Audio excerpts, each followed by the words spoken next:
Hi there. In this video, we'll be covering how to ghostwrite a book. Ghostwriting is a thrilling, awesome process, and it's empowering and inspiring to help people finish the books that they never thought they'd finish. By the end of this video, you'll learn the power of book planning, how to nail your client's voice, and the process of bringing the book together. And stay tuned until the end of the video for a free opportunity. Let's dive in.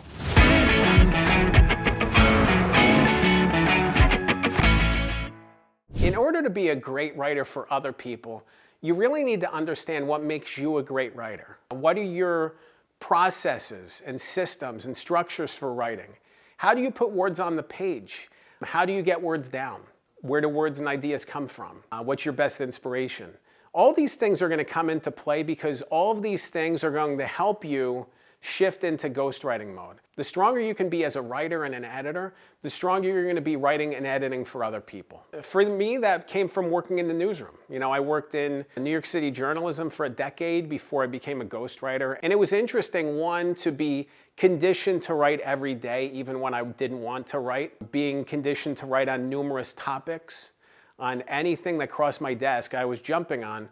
And on top of that, of constantly editing other people's writing and editing in their voice, getting their voice right. One of the most powerful things that you can do as a ghostwriter or an editor is to make sure that the voice carries through. You don't want to be writing in your voice constantly, because if you're a ghostwriter and you're just writing in your voice, every book sounds like you. I dealt with this early in my ghostwriting career. Every book sounded a little too much like me, not enough like the client. The author whose name is on the book, it's their book and it should sound like them. And it took me time to get used to that. Book planning is such an important part of this process of ghostwriting. Foundation work. When I work with a new book, when I work with a new client, we really spend the first couple meetings working through the elements of the book, the foundation. When you build a house or bake a cake, you don't start with the frosting or the roof. You start with the foundation. You start with the basic elements. A book's the same way. What is the hook of the book? What is the audience for the book? When you think about audience and hook, they're intertwined because the hook is the takeaway that the reader's going to have, and the audience is the ideal reader to get that hook, to be pulled in by that hook. So you really need to understand who your book is for, what it's about, how it's going to help somebody moving forward, and then the structure. How are you going to structure it? By figuring out the outline and just even having a rough outline, it's going to help you figure out what's inside and outside of the frame of the book.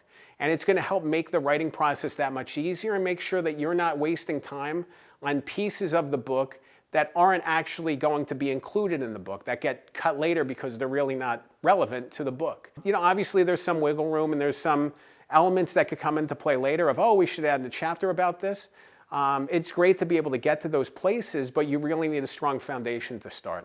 When I meet with the client, I typically meet weekly. I record the conversations. I take the audio from those conversations, run it through an automatic transcription tool, turn it into text, and then work with that text, work with elements of that text to build out the story. Sometimes their text is a simple starting point, and I will, dig from there. Other times I will take sections of their text and refine it and turn it into a chapter. It's really powerful to be able to write in somebody's voice, and using their words as a foundation for the text is a great way to do so because it already sounds like them. The biggest struggle points, the biggest red flags that have popped up when I'm working with a client come in when I send them text, and a lot of times it's based on their voice.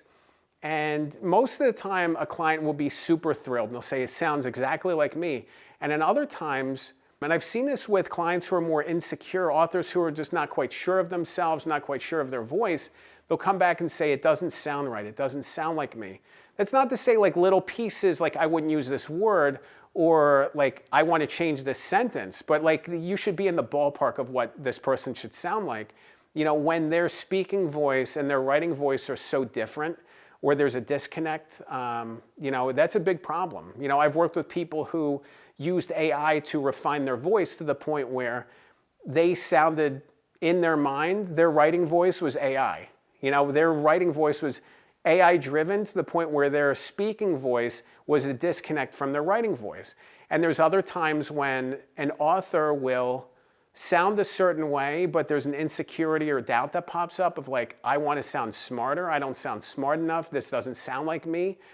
So those are red flags. Those are really, big issues that pop up. You want the author to be empowered by the work that you're doing and for that to sound like them. There's certainly points in time where you might just not get the voice right and you need to go back and rework a chapter. But there's other points in time where the author really just isn't sure of themselves and they're racked with this insecurity and doubt, and it's difficult to work through, but it can be done. But I find that weekly meeting cadence is so important because it allows for continued deliveries of new material and continued feedback. When you're constantly meeting with them, they can talk to you about the concerns they have in the moment.